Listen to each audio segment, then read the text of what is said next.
What's the story, Morning Glory? What's the word, Hummingbird? Thank you so much for clicking on my channel and for joining me for this review of Life After Lockup Season 5, Episode 20, Shimmer Down. Let's get started with Red and Joy Nami. So, Red is in Missouri because he wanted to take a break from Joy and all of their bickering and fighting. So he took a trip to Missouri when his sister offered to fly him down there. So when we see Red, he's hanging out with his friends at a bar. Now, one of the friends in particular is explaining how Joy and Red actually met. So the friend himself had seen Joy on Facebook and thought that, to tell you the truth, the friend thought that this match would be good between Joy and Red because he was looking out for his boy Red, and he figured there was something about Joy that gave off pick me vibes, that gave off I will throw my money at a man vibes. And so the friend decided, okay, this is the perfect girl for Red. That's really what it was. He wasn't trying to make a love connection between the two. He wasn't like, oh, my boy Red is lonely here in prison and he needs some female companionship. No. It was simply for money because Red himself said that it was about survival. So they would see these, they would basically, I'm assuming, and maybe it's wrong for me to assume, but I don't really care. I'm assuming that these guys in prison would go through social media and they would find women who looked desperate, who looked easy, who looked simple minded, and they would play with their minds, play with their emotions so these women can send money to them in prison. So this is how Joy and Red met. So, because like I said before, Red is saying that this was all about survival in prison, but he says that in the midst of, using Joy for her money, he ended up falling in love, which we all know is a whole bunch of horse crap. So back in New Mexico, we see Joy and her son Sway, and Sway is asking, where's Daddy? And Joy tells her son that Daddy took a trip to Missouri, but he'll be back soon. So she's looking around all through the house and she's looking for his PlayStation, and she can't find his PlayStation because he had told her before he left that of course he was coming back to her because he was going to leave his PlayStation behind. Not because coming back to her, coming back to her for Sway. No, he's coming back because his PlayStation is still at her house. So that was like a guarantee for him to return. Well, she's looking all over the house. She can't find the damn PlayStation. So I don't know if she's thinking that, he skipped out on her and he's not going to return. I don't know what's going through her damn mind, but the whole thing is so stupid. The whole thing about, of course I'm going to come back because my PlayStation is so stupid. Like, Joy, you're a grown woman and you're dealing with this kind of crap.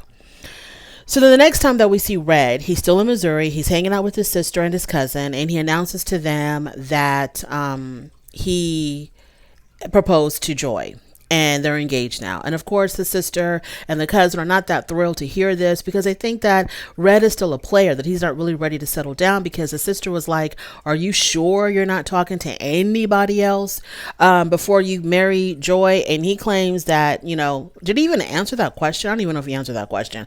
Who knows and who cares? It really doesn't matter because this is a bad match to begin with. So we see Joy back on home in New Mexico. Her sisters have come over and they are talking to her about Red. And they're basically letting her know that we don't trust Red. We don't think that Red is good for you. And how do you know he's not over there playing around? And Joy's like, well, he promised me that he was going to behave. So that's all I have is his word. So while she's talking to her sisters, the phone rings, her cell phone rings, and it's Red calling her. But for whatever reason, she doesn't answer. So he leaves her a message. Like, this is so manufactured and scripted. Like, who does this? I would think that a guy like Red would just have texted her.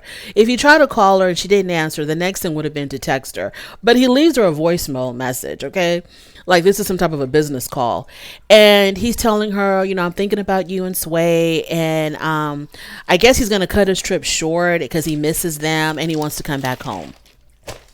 Okay, fine. So the next time that we see them, he's back home and he's not even in the door yet. Joy's asking him if he met another girl in Missouri. In Missouri. Oh, this woman is so stressed and pressed about this man not being faithful to her and cheating on her. It's just sad and pathetic. And I'm always so mad when I'm watching the Joy and Red segment. So she's asking him, did you meet any other girls there? Of course he says no. And then she asks him, well, how come you didn't check on me and Sway while you were over there? And he says, well, I was busy. Busy doing what? Busy doing what? Anywho, that's how you know he is not for real. I don't know if Joy and Red are just business associates or friends who just got together and they're like, hey, let's try to get on this show, act like we're in a relationship so we can make this money real quick. I don't know. This whole thing is stupid. So she tells him, this man is barely in the door, hasn't even, set down his damn suitcase. And she's like, well, we need to talk. So they sit down. She pulls out her journal because she has all the things that she wanted to discuss with him. And she tells him that, what she really needs from him, she needs trust. She needs honesty. She needs him to be a provider, which means go out there tomorrow and look for a damn job. And she needs appreciation. And I'm listening to this and I'm like, Joy, who are you fooling? You did not come up with this list. Your sisters gave you this list. Your sisters told you that if this man really cares about you, these are the things that he's going to do for you. So after listening to her list, Red, he's always so easygoing. He's not confrontational. Red is the kind of guy, he's easygoing. He's real jolly, real jovial. He likes to joke around all the time. But then when he gets mad, he gets mad. But he was like, okay, cool. I can do all that. It's like a little grocery list for me to take care of and I'll just check them off one by one. And she was like, but the most important thing on this list is I need trust. I need to be able to trust you and I need honesty. So he's like, okay, bet. Look, if we're going to start with the trust and the whole honesty thing, then I've got a confession. And he tells her, back in Missouri when we were staying at the hotel and we got into that really big fight and I ended up walking out. Well, I walked out to go hook up with the girl. I met another girl and we had sex. And so she starts like bawling, crying. And I'm looking at her like, what are you crying about? Like, what are you crying for? Like, girl, everybody can see that this is not the kind of guy that you settle down with, that you marry, that you introduce your son to. Like, everybody in the world can see this except you, Joy. So she's crying, she's bawling, and she's like, are you serious? No, for real, are you serious? And he's like, yep, that's what I did. What you gonna do about it? So, whatever. Word on the curb is that they broke up in real life, because the business deal was over. They both probably got paid. I don't know if TLC pays both of them or just the one that's not in prison. I have no idea. But, they probably broke up because, the deal is done. They got their money and they're moving on now. So I can't take Joy and Red seriously because I just can't believe that anybody would think that Red was boyfriend material, husband material, roommate material for anything at all. I just can't believe it. I just can't buy that Joy would be this stupid and this thick. But honey, I don't know. Moving on to Lindsay and Blaine. So Lindsay and Blaine, the last time that we saw them, they were having this big blowout fight in the kitchen where Lindsay was complaining that Blaine was not doing enough in the household. He wasn't doing enough, like as far as, taking care of the house itself and not doing enough financially. She said that his check barely covers the house note. She's the one that pays the majority of the rent. She does everything for the kids. She does everything for the house. She's cooking, she's cleaning, she's doing this, she's doing that. And he's barely doing anything at all. So this got him really, really, really upset to the point where he knocked off the bacon pan off the stove and, grease went flying everywhere. So he storms out, then he comes back inside and they're having a conversation in the bedroom. And basically, he's telling her that it really irks him whenever she is constantly berating him and putting him down and saying that he doesn't do enough. And so he's beginning to second guess them getting married. He goes, my homeboy told me that things do not improve after you get married. They actually get like 100 times worse. But we are already at that point where it's like it can't get any worse than this because we're constantly fighting. So she's like, well, what do you want me to do, Blaine? So moving on from there, the next time that we see Lindsay, she's out with her daughter and she's going to be meeting up with her mom at the wedding dress at the bridal shop to look for a wedding gown. So on their way to the store, she's having a conversation with her daughter, Miley. And she's telling Miley, hey, that fight that me and Blaine had, girl, don't worry. Everything is fine between me and Blaine. Don't make a big deal out of it or don't take it so seriously. Couples fight. We have our ups and downs. We fight, we make up. It's no big deal. Trying to like reassure her that everything is still cool between her and Blaine. But that is not what Miley wants to hear because Miley doesn't want her mother to marry Blaine. She thinks that this is a bad idea.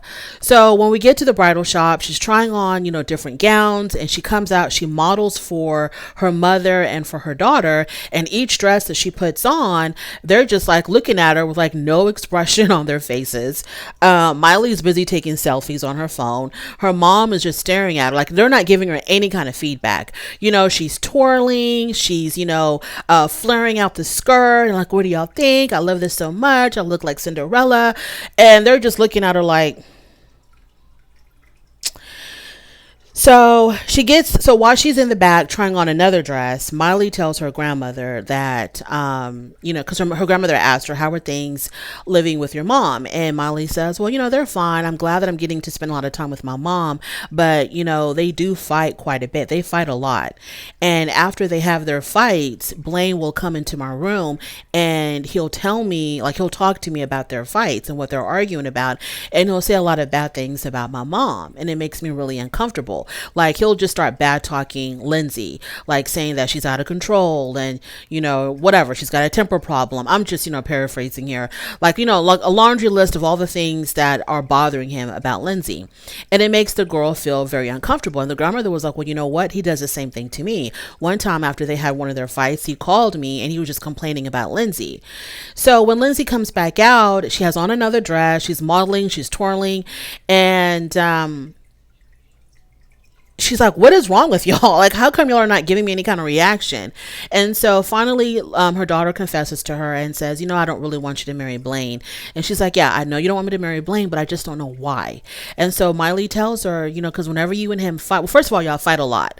And Lindsay's like, okay. And so then she says, and after y'all fight, he comes to me and like, he'll talk bad about you to me. So of course, Lindsay gets extremely pissed off. And so she's like, I can't believe this. When did this happen? Why didn't you tell me? And so her mom, the girl was like, her daughter was like, well, I thought you would have seen it on the security camera. And Lindsay's like, no, I'm not going to be checking the security camera like every day. And so the mother tells her also as well, yeah, he even calls me to talk bad about you. Then her friend who was with them also says, yeah, Blaine's called me too to talk bad about you. So Lindsay looks at the camera, at the footage on her phone, and she sees that time, like after I guess, he knocked the pan over off the stove. I guess it was that argument that I guess after Lindsay left, he went to go talk to Miley and he was saying all this stuff about Lindsay, just venting about, which is obviously wrong. Like you can't bring a child into grown people's business. Like, what is this child going to do? She's not going to give you any advice. So like, are you trying to turn her against her mom? Are you just that lonely? You don't have any friends, you have no one to talk to except her? Like, why are you bringing all of this heavy stuff to her daughter? The woman that you're fighting with, you're bringing all this heavy stuff to her daughter and you're talking bad about her mom. Like, who does that? That's just absolutely nuts and crazy. Like, no, Blaine, that's a big no-no. You don't do that. You keep it in. You call your homeboy. You got a father. Like, why don't you go talk to your father about Lindsay? You have a whole father that we've seen you have conversations with before. So, and then the whole thing about him coming into her room, that's like a huge no-no. That is, a no-fly zone for mommy's boyfriends. No, mommy's boyfriends do not go into the teenage daughter's room for anything, for any reason whatsoever. So she's seeing this footage. Of course, she's getting pissed off. And then her mom tells her, well, he's done the same thing to me. And the friend tells her, yeah, he even calls me and talks bad about you. So Lindsay is pissed. So she gets the phone and she runs out the store to call Blaine. And she's still in that wedding gown. She's outside, which is all for a scene. She's outside on the phone. She's trying to call Blaine. He doesn't answer. So she leaves a message. And I'm like, wow, this is interesting. All these people leaving voicemail messages and not texting. But I don't know. Maybe people do that. So she's like, I can't believe you, Blaine. We will never come back from this. Like, how dare you? She doesn't really specifically tell him what she's mad about because she wants him to call to be like, hey, what's going on? Why are you so upset? So she doesn't say on the message why she's mad. She's just, spewing. She's just like letting it all out, but not telling him exactly what her daughter and her mom just told her. So all I can say about that is, Blaine, you're wrong. You're 100% wrong. If you're having issues with your girlfriend, fiance, whatever the hell she is to you today, you need to go talk to your own friends and your own family members. You don't put that on a child that, is already struggling to trust you and to like you and to be comfortable around you. You cannot bad talk her mom to her, no matter what the hell her mom did. That's not for you to do. That's wrong.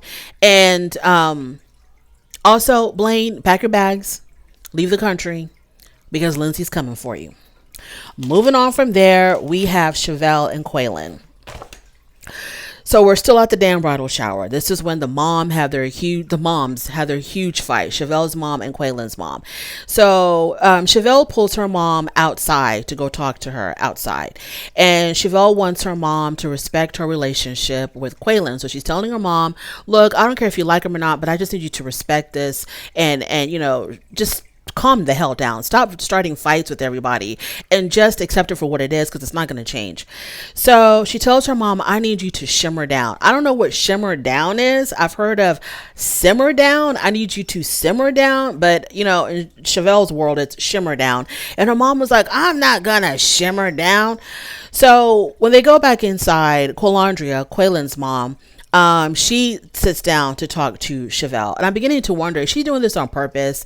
Pulling Chevelle over to the side and having these private conversations with her in front of Sylvia, Chevelle's mom. Because Chevelle's mom, I'm thinking this woman is drunk. And this is the reason why she's acting out so horribly, because I think she's drunk. So Quaylandria and Chevelle are having a private conversation along with Quaylen's sister. And Chevelle's mom sees this. And she gets upset again because she sees her daughter talking to the enemy, talking to the op. So she gets upset again. So she starts screaming and shouting. And now she's including the sister. So the sister now is, throwing words back to Sylvia.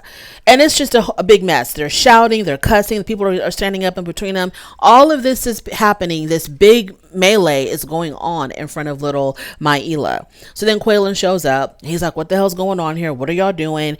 And when he shows up, things kind of calm down just a bit until Chevelle's mom calls Quaylen's sister a bitch. So Quaylen's sister, obviously, she's not going to ignore it. She's not going to take this laying down. So she gets all heated up. She's starting to pop off at Chevelle's mom. So now we're in for round 2. They're all going at it again. So Quaylen and Chevelle and Quaylandria, all three of them, they just leave. And they go somewhere private to talk. I don't know where the hell they were, but they go somewhere private to talk. It was somewhere nearby. And Quaylandria says that, "Look, I love y'all both. I support y'all's relationship. But I don't think I can come to the wedding because I don't want to disrupt the happiest day of your life. And I know that if I'm there and Sylvia's there, we're going to get into it. And I don't want that to happen. So I'm just going to, take myself out and not attend the wedding." So they go back inside. And when they go back inside, Chevelle decides to talk to her mom again. So she takes her mom outside or somewhere, and she's talking to her mom, and she's telling her mom that, "Mom, no, they're inside. They're inside the venue." And she's telling her mom, "I need you to calm down. I need you to stop acting like this." And Quaylen is sitting next to her, and Quaylen is like, "Yeah, you need to chill out because, they're telling me that you started this." And so when he said it was round 3. That's all I can say. It was round 3. Chevelle's mom, she popped off again, and she went berserk again, shouting, cussing everybody out, getting crazy. So then Chevelle and Quaylen and Maila exited stage left. Chevelle was done with all of that. I think her mom was just drunk. I don't know. I don't know what to say. I don't know what to do. I just wish that sometimes, parents can just, understand that you have to let your children live their life. As long as they're not hurting themselves or hurting anybody else or committing crimes or whatever, you have to let them go. You have to there's nothing, the heart wants what the heart wants. Chevelle wants Quaylen. That's not going to change. There is nothing that the mom can say or do that's going to change that. She wants Quaylen. Good, bad, or indifferent. That is what she wants. And even if she had any doubts about Quaylen, the fact that her mom is so adamant about breaking them up is going to make her stay with him even more. Even if she had wanted to leave him, now she's not going to, because she's going to prove to her mom that she's wrong. So just let your children go, let them live their lives, and just support them. If they're not meant to be, trust and believe it's all going to fall apart at some point. And then, yes, she's going to come crying back to you. And all you can do is just be that shoulder for her to cry on. Moving on to Justine and Michael. So Justine and Michael, they went out to eat with Justine's kids, minus the middle child. So it's the oldest daughter and it's the youngest boy. They're out to eat. I don't know what the hell Justine was wearing. Justine had on a leotard. Justine is like the queen of leotard. She's pregnant. I don't know what the hell it looks like, a leotard. I guess it was like some type of a leotard. I don't know. So the daughter looks at Justine Michael and she's like, well, y'all aren't matching today. Cause Justine Michael, they think it's their trademark and their brand to always be, matching with their clothes whenever they're out in public or whenever the cameras are there. They want to be matching, but this time they were not matching. So the daughter's like, there must be trouble in paradise cause y'all aren't matching. And of course, Justine's upset that Michael messed up everything to the point where they cannot leave when they wanted to leave to for Las Vegas.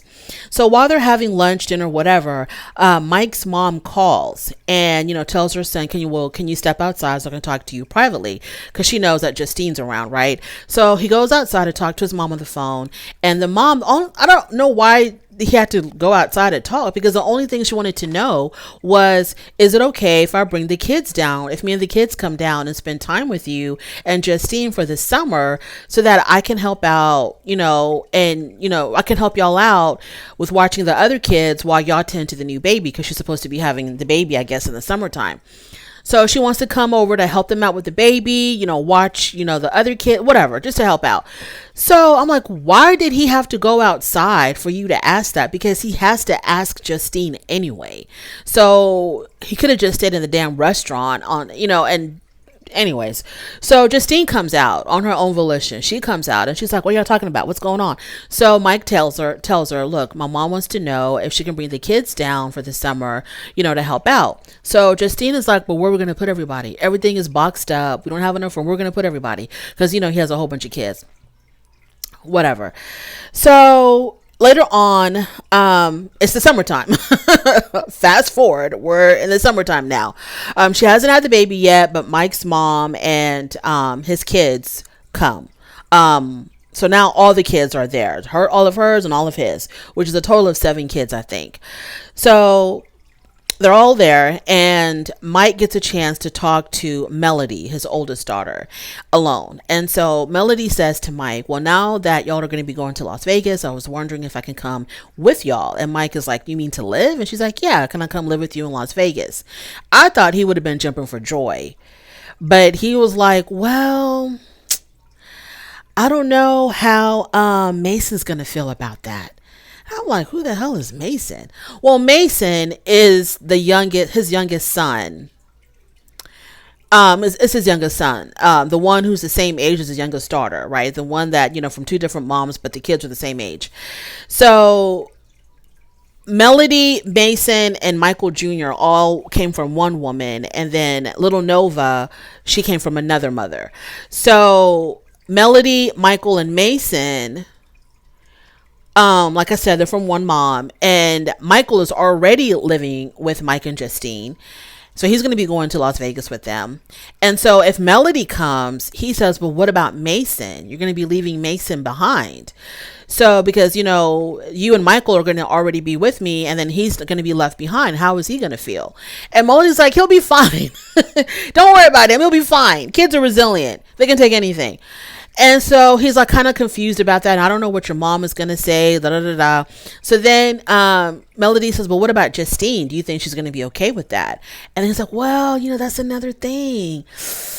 I don't know what Justine's going to say, because Justine has a lot on her plate right now with the baby and the move being delayed. So I don't really know how I'm going to bring this up to her, because I don't want to bring her any more. Basically, Mike is telling her, forget about it. Forget about it. At least for now. Don't call us. We'll call you. I'm gonna let you know when we can bring this topic back up again. But for now, put it on the shelf and forget about it. Which I thought was kind of sad, because the girl really, really wants to spend time with her dad, and they'll talk about that later, I guess. Moving on to Sarah and Sean. Sarah recently had a tummy tuck, right? Because, she hated her body. So she got a boob job. She got a tummy tuck. And so when we see Sarah and John, she's in the bathroom and she's tending to her tummy tuck incision. She's, dressing it. And Sean, he barges into the bathroom and he's like, are you ready for me to teach you how to drive this tow truck? And she's like, I just had surgery, you fool. Like, what are you talking about? So he's insistent. So she has to go out there, her incisions and all, and learn how to drive this damn tow truck, because he wants her to drive the tow truck so that they don't have to hire someone else, and they'll save more money by doing that. So he takes her out, teaches her a couple of things, whatever. They're back in the truck and they're driving, and all of a sudden the truck starts beeping because there's something wrong. And so he tells her, yeah, there's something wrong with the truck and I need money to fix it. And she's like, well, we ain't got no damn money. And he's like, well, we had money when you wanted to spend $24,000 on your plastic surgery. And she's like, yeah, we also have money when you wanted to spend money on a truck, on this busted down truck that keeps on breaking down. So they start arguing about money. In the middle of their argument, his phone rings, and it's his ex, Kelly, and he doesn't answer. So Sarah gets upset because he doesn't answer. And he's like, why do I have to answer? I know what she wants. She wants money. So Sarah gets upset that that Sean is constantly sending money to Kelly, because she thinks that the money that we already give her should be enough. You know, they're already giving her $1,000 a month or something. I don't know for what, child support, I'm assuming.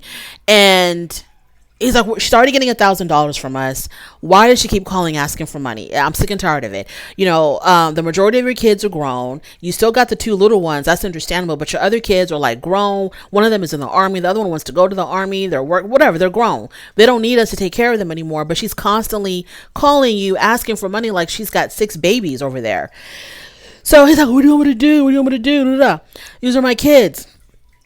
Well, come to find out, Sean confesses to us that the money that he's been taking out of him and Sarah's joint account, he's actually been spending it on fixing his tow truck, not even sending it to Kelly. And this is the reason why Kelly's calling so much, because he's not sending her any money. He's actually spending the money on fixing his tow truck, because he thinks that once these trucks start running, they're going to be making like $15,000-$20,000 a month. That's what he thinks.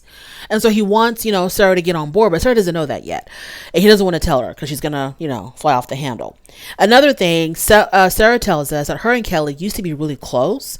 Well, as close as two people can be that, are sharing the same man or have shared the same man. And they used to be kind of close, but then she stopped communicating with Kelly because she felt like Kelly was trying to interfere with her relationship with Sean. And I'm like, and that's a bad thing? Girl, the only thing that's interfering with your relationship with Sean is Sean. Okay? That's the only thing that's interfering with your relationship with Sean. Sean is a shyster. I don't know how anybody can look at that man and be like, I want to be with him. I want to have babies with him. I want to spend the rest of my life with him. I don't get it. That mustache alone would have me running so far, so fast for the hills. Just that mustache alone. But y'all see something in him that every time y'all look at him, y'all want to have a baby with him. Y'all are popping out babies for him all over the place. And I just don't understand. So that's Sarah and Sean. Moving on to Britney and Key Rock.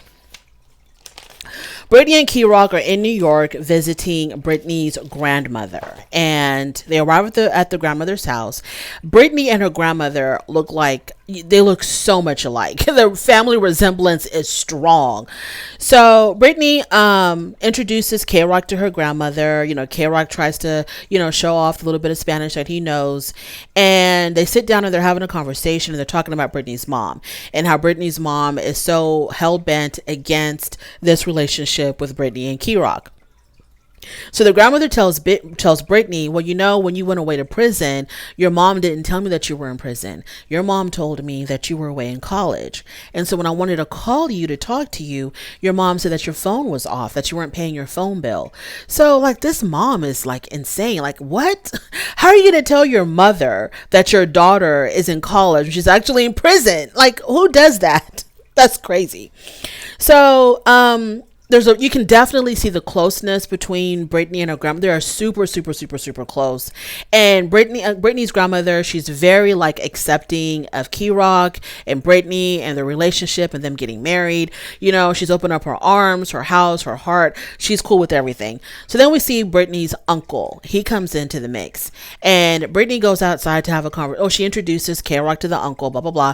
They go outside to have a conversation, and I thought the uncle was going to say, some problematic problematic things about the relationship between Britney and K-Rock. But no, the uncle was also extremely supportive of Britney and K-Rock. And he's like, yeah, I support you, and whatever you need from me, it's all good. I'm gonna be at your wedding. And yeah, I love both of you together. It's all good. It's fine. And so, the only issue is the mother. The mother is the only one that's like not feeling this at all. So they go back inside the house. The grandmother turned on her petty Betty button, and she told Britney, hey, let's take a selfie together and send it to your mother to make her jealous when she sees, what a good time you and I are having and how close we are. So Britney does it. Britney does it. She's like, okay, let's do it. And to add salt to the wound, the grandmother is like giving her a kiss on the cheek as she's taking the selfie, and she sends it to her mom. Now, once again, let's talk about, I'm not a fashionista by far. Okay. But Britney must have the same stylist as Justine, because Britney had on a leotard. Like, what is up with the leotard? Is that what's in right now? I have no idea. Somebody tell me. Are the leotards in for a fall, winter 2023? Is that what's in right now? Because I have seen so many leotards on Life After Lockup. It's crazy. It must be trending. I was like, what is she wearing? It wasn't even like dressed up or anything. It was just a leotard. Like she's going to go do ballet or something. Just a leotard. And that's my review. Thank you so much for joining me. I really do appreciate it. On your way out, please don't forget to rate the video. If you like this content, subscribe to my channel, and I'll definitely talk to you later. Bye.